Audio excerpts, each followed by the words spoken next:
Hello friends, today I am sharing with you one of my best ever vanilla sponge cake which I use for cake decorations.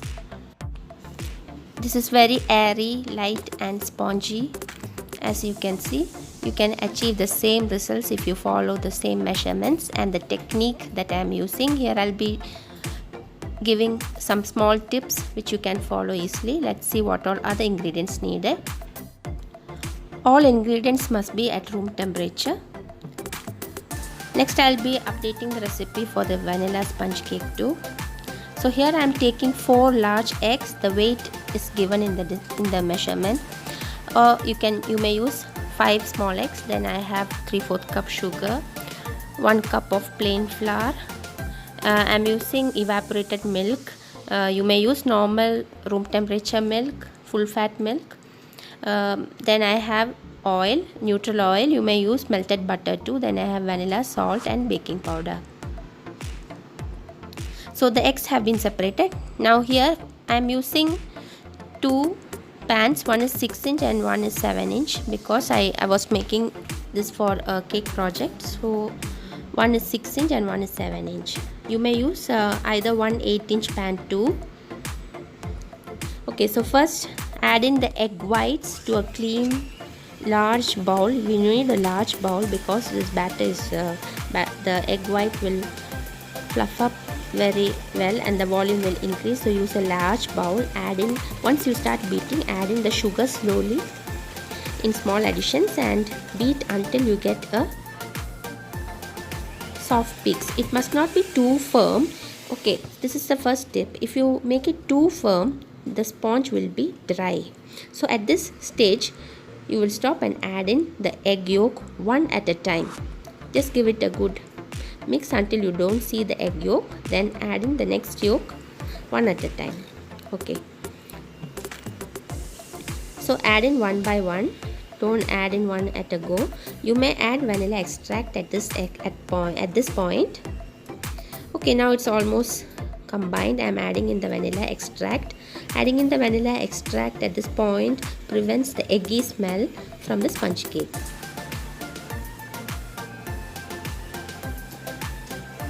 Okay, at this stage you can see the egg yolk is fully incorporated into the white. We will stop using the electric beater.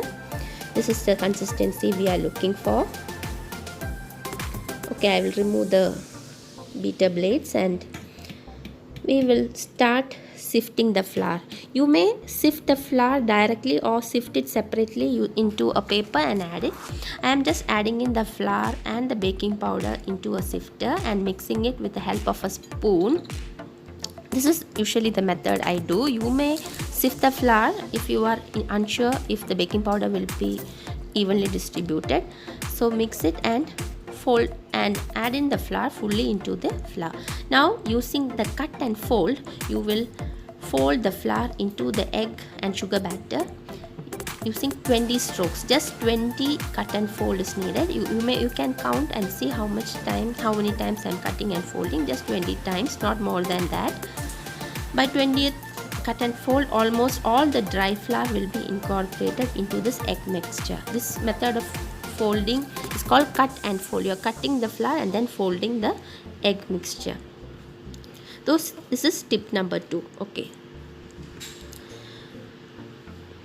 so once the cut and fold is done, you will see that there is no dry ingredients in the flour. Now into another bowl, add in the milk and the neutral oil. You may use melted butter instead and add in the salt. This is I'm sure usually I add melted butter, but just for the video I'm showing with oil. You can do easily with oil too. Okay, the problem with doing with butter is the cake will be a bit hard after you refrigerate it. Okay, so here I am adding a large dollop of the batter into the milk and the oil mixture and whisking it with a hand whisk. And once the mixture becomes smooth, we will add in it to the egg mixture in one shot also, no problem. You can just add in. This ensures that no oil settles onto the batter. If you don't combine it well, the oil will be stranded and the cake will fail. Okay, just now I added whole of the milk and the oil mixture, and now I am switching it to a whisk. So initially I used the electric beater, then I used a spatula. Now I am switching on to a whisk. So here at this stage you can mix it very well with a whisk. It won't deflate much. Okay, we are almost done. This video is a bit long because I wanted to show you how I fold and make the batter smooth, and to achieve this wonderful result you have to watch the video fully. Okay, now I am transferring it to the two pans which I had lined and kept, 6-inch and a 7-inch pan. You may also use an 8-inch pan for the whole batter. This recipe yields around a 610 grams batter. Now tap the pan 3 or 4 times to release all the air bubbles. In the meantime, you have preheated the oven. Preheated the oven to 180 degrees and bake. The baking time I will mention. Okay, so once the cake is done, you take it out, and as soon as the cake is out from the oven, you will invert it. Okay, this is tip number 3. You are going to invert it for around 10 minutes and let it rest like that. This prevents the cake from sinking in the middle. So the first 10 minutes you will invert and cool it,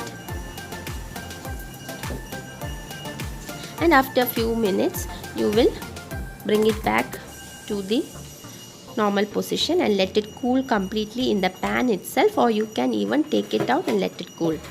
Okay, so after 10 minutes of resting, I am bringing out the cake and I will unmold it and rest it.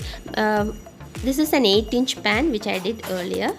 For the 6-inch and the 7-inch pan I forgot to take the video, so I am adding it into this video. Okay, so this is an 8-inch pan which I am unmolding, and I will let the cake cool for at least 1 hour before torting and doing the further decoration for the cakes. Okay, you can also make this cake in advance and keep in the fridge cling wrapped and properly covered for up to 4 days in the fridge. So you can do this cake in advance at least 4 days ago, but usually for all my birthday cakes I do the baking on the same day. I want my cakes to be very fresh. I don't make and keep the sponges earlier.